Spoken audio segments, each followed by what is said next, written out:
BNC. What is BNC? As you can see here, that's the title of my today's schedule. BNC, which means brand new classics. I'm sorry, I have to do this relay while I'm having my breakfast. As you can see here, it's an African jollof rice, right? I ain't got a wife, even though I'm still friendly with my wife, my ex-wife. I've learned to make food for me and the children myself. And we Africans, we like very spicy food. So I got this, and that's what I'm eating for breakfast. And I'm sitting here in my makeshift office when I'm not in the studio, when I'm not guesting conferences or whatever, recording live jams. So I come here. It's a very peaceful place to create, and I get to meet young talents who come around to the library. They stop by, say hi, and we write a song or two. Tonight I might be having this guest called Terriers, this young rapper singer. I saw her right now in the church cafe before I came here. And anyway, we go straight to the point. Today's schedule is BNC. What is BNC? It's the first in the world, and nobody ever had that. I'm not bragging. It's real. It started. How did BNC started? BNC started like I've been in car supplies many years, and I have been partners who's been to Africa with me. The first time in Africa, I took them. Even though back then I had my dreadlocks, I wasn't this old. I was much younger. It was funny to see a known artist who's also a car dealer. So I had Oliver Cabrera, I have Hans, and I have Lude, Swedish, and I have my German partner. Everybody came to Africa safely, investing and everything. But the car business became saturated, the Nigerian thing. Everybody was doing it. We were shipping to other West African ports and Arab ports, but it became too saturated, and I started feeling for the environment. It became too much junk products coming to Africa. But anyway, back in those times, my father has a couple of Mercedes, and his brothers too. But there is a passion that is attached to what you love, to a car. It's not just this younger generations, oh, the latest Acura, the latest Cherokee, they got to buy it, or this is 2020. Back in the days, in the times of my parents and the older 60s generation, even those in Russia who loved their Lada cars, Lada is not very commercial, it's only in the Soviet states. These people have emotions that are attached to these cars. For them, it's not just about owning the latest models, they love what they own. So it was the same thing with my father.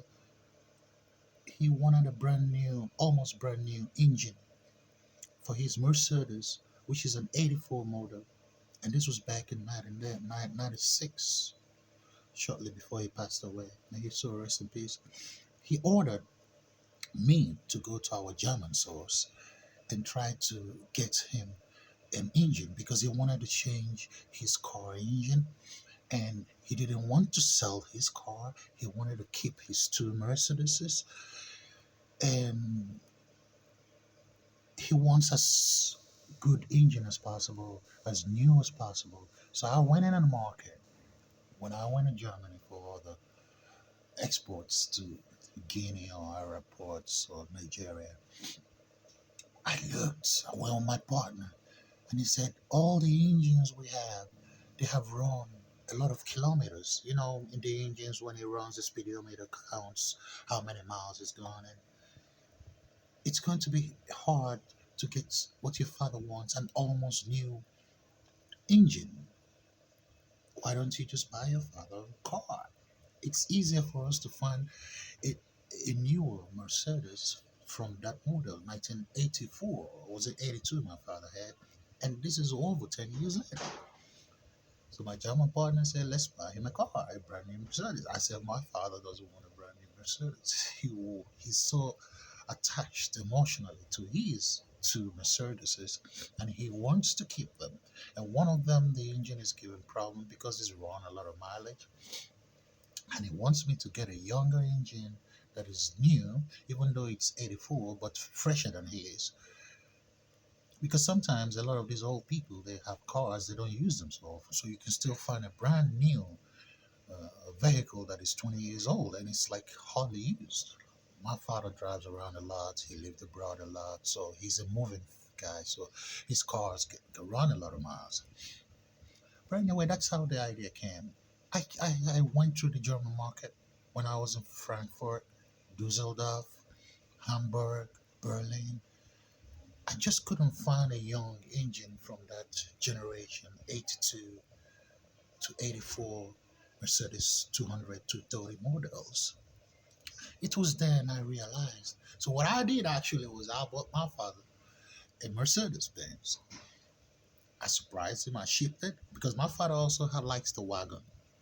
He has another Peugeot, French Peugeot car, 504. It's a wagon because he always brags like it takes more people. It takes the whole family. So I said, okay, I could kill two birds with one stone. I buy my father a Mercedes Benz and I make it a wagon so he can also take the family. And maybe that will make him forget about this emotional ties to his Mercedes sedan. It's hard to find the engine that is young enough. And it's no use buying an old engine that is junk and shipping it all the way to Africa, to Nigeria, because I have to air cargo it. It's just one engine. But then I bought that car. My father was happy when he heard about it, but he said to me, "You just started your family." That was when I first had my first daughter, and I had my stepson Alexander, and I was just married about 2 years into my marriage. My father was like, "I'm happy you bought me a Mercedes, but that's not what I wanted. I'm emotionally tied to my two Mercedes already. So what I want you to do is to keep searching for the engine." And I said, "But Dad, I bought you a Mercedes. We are the dealers. I can get it so cheap in Germany. And me and Oliver, we can also get it so cheap in Sweden." He thanked me, but he thought I should have used that money for the good of my family or my young company. But anyway, that gave me the idea. When cars are about 10 years old, it's hard to find genuine parts that are still fresh and young. And that's how the idea came.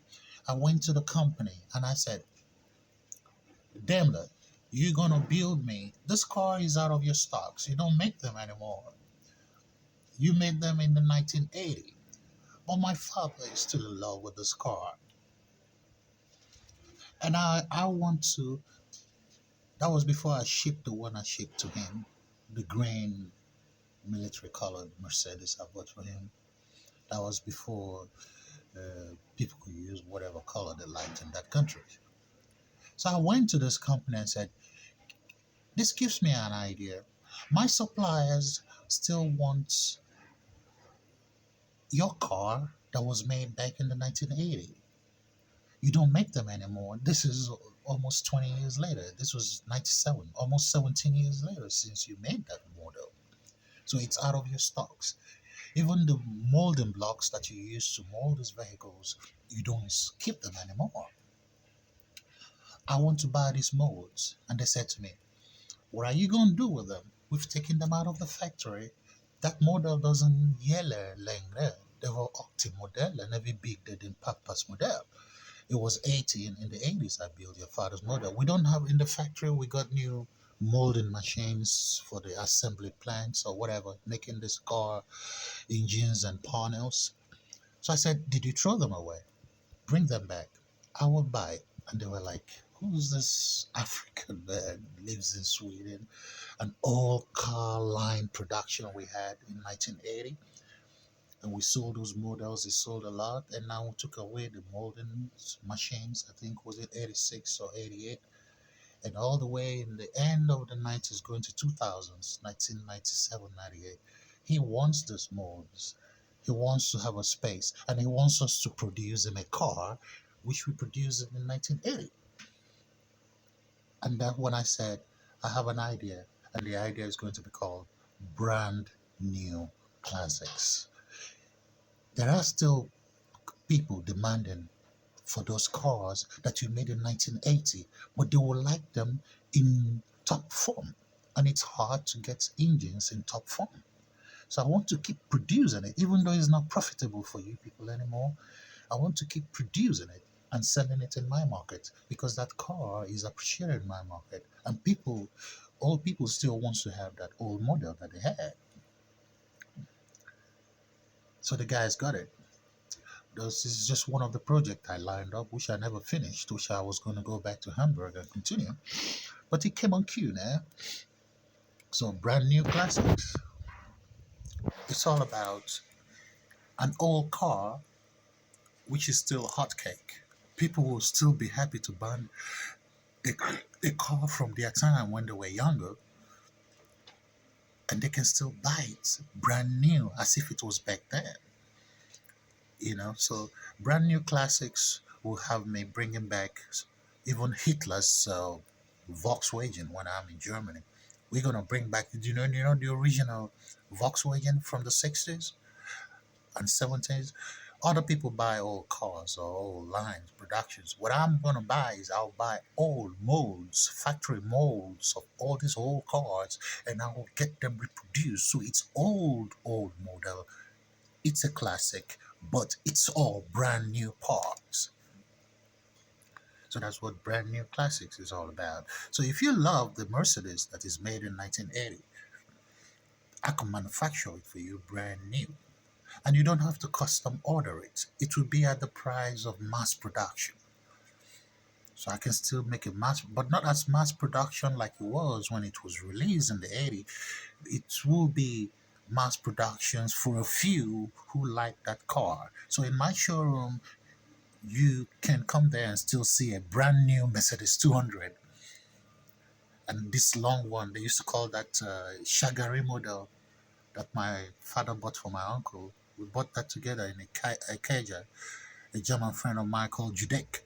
He owns his showroom there in Ikeja. Yeah, there we bought this 500, Mercedes 500, my father and me. And we shipped that to my uncle back in the early 80s. I think my uncle still have that. His first son, Holy Man, or okay, I think they still have that vehicle in their premises. Last time my brother came from America, Kenneth, I heard he used it with his American wife. So this car has run generations. So what I'm saying is like you can still buy a Shagari model. That's what they used to call those Mercedes 500 back then, or Bokun. Well, that was under the Babangida regime, yeah. But they didn't name it Babangida model. They called it the Shagari model, the 500 Mercedes. We had that in the family. So you can still buy that brand new.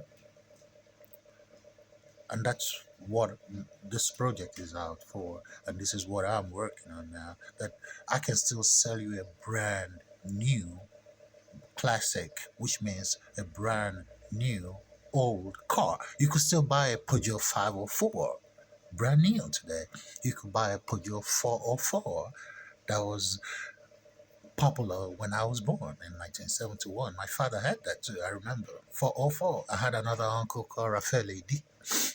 Ralph also had that. My father's relatives, where we come from. So that's what the project is all about. Brand new classics. We're gonna have a trade fair where we display all model cars, but all brand new. Because people can't find this parts to these cars. So sometimes their cars could have a little problem, but they can't fix it because that model was from 20 years ago. There's nobody manufacturing these models anymore. So I mean, this project is not really a project that makes me the billions or whatever in my other prospects and project, but this is more about the emotion tied to cars. I want to bring that out and help people. People like my father who was so emotionally attached to his car, and like me too. I love the Cherokee. I've had this old Cherokee. I felt bad when I sold that car, you know. So if I could have a brand new, I'll buy an old Cherokee from the 86. I remember in the American Embassy, my friends, because I used to hang there in Victoria Island where we had the Swedish Embassy and there. hang with all the diplomats and party with them, play with them, and jam with them. They loved me coming around singing. I remember my friend said, "Oh, we have three like that in the American embassy." I said, "Yeah, yeah, yeah. I'll look at it whenever I come by because the Swedish embassy, our embassy, is so close to the American embassy." So I remember they had that model I had, the American embassy in Nigeria, in Lagos, before they moved to Abuja. So you see, this cars, people still love them. Even embassies still wants to use them. Look at America with all the money they have. They're still using this Cherokee old model that I had that was from the late 80s or early 90s. So it's about the emotions attached to a car. It's not about these younger generations. They want, this is the new model. I have to have the new model to show that I know what's up. You know, like they do with the phone. They say this is 5G. I have to have 5G. There are people like me who don't really mind if it's 4G or 5G. In fact, if I have the phone that I first had, you know, the Nokia that we had, if I could turn that into a smartphone with that same size that we had from the early 2000s, I'll still buy that. But I'll just upgrade it a bit. So that's what brand new classics is all about. The same old car that you had many years ago, but you can buy brand new. And every time you need the parts, you let me know because I have the molds. I have bought the rights to the molds and I can still create them. The original owner of the company don't have to worry about the headache to maintain these molds. Or for these car companies, for them is maxi profits. But for a car enthusiast like me, I want to do it because of my love and passion for cars, right? Not just fast cars. And for my father, this older generation, he was not really like up to Mercedes Benz was making new fast cars, fast cars. For these older people, it's not about how fast the car goes. The car speedometer could only go 200 kilometers per hour back then. And then Mercedes made newer ones. They had 260, 300 kilometers per hour, 360, faster cars. But you see, these old people from my father's generation, their content with their cars was 180 kilometers per hour and 200 kilometers per hour. They're not in a hurry. They're not that fast generation. The 360 kilometers per hour speedometer, they weren't interested in that. I could fly when I drive, but this is why we make these old classics. There are people still attached to their old models and they want their old models. And this is what I'm bound to do, satisfy their demand. And that's what this project I'm working on today, the brand new classics, is all about. And I got my head there, Moto Hue sets. I not only put that on today because today I wanted to get reminded that today is is a day for automobiles. Every day I have different projects, music, culture, whatever, models, ladies, children, building a school, my agendas, tours, signing new acts. The next day is about theater, play. The other time is trading. I mean, all day in connection with China and Japan. And so my day varies, you know. My day varies. And in the evening, I get so tired. And I'm happy I get fulfilled by taking this 300 to 1,000 projects one by one. Sometimes I don't even have time to shave. I was going to shave and try to look clean. And I look different now. My dreadlocks are gone. And people going to say, yeah, man, I am now wheeler no more. And I roots man no more. And I'm a Babylon tree. Me no Babylon tree. But me internal tree. Yeah, man. Internal trade, just like the Swedish Rasta engineer producer called Internal Trade. May he rest in peace. I'm a dread is inside. I look different now, older, no dreadlocks and the wahoo. But anyway, brand new classics. I'll talk more about it and read more about it on Facebook. Yeah, I gotta carry on with this now. My food getting cold. That's my breakfast, right? Get that lunchtime, go shave, clean up, look good. I'm gonna make more transmission in that.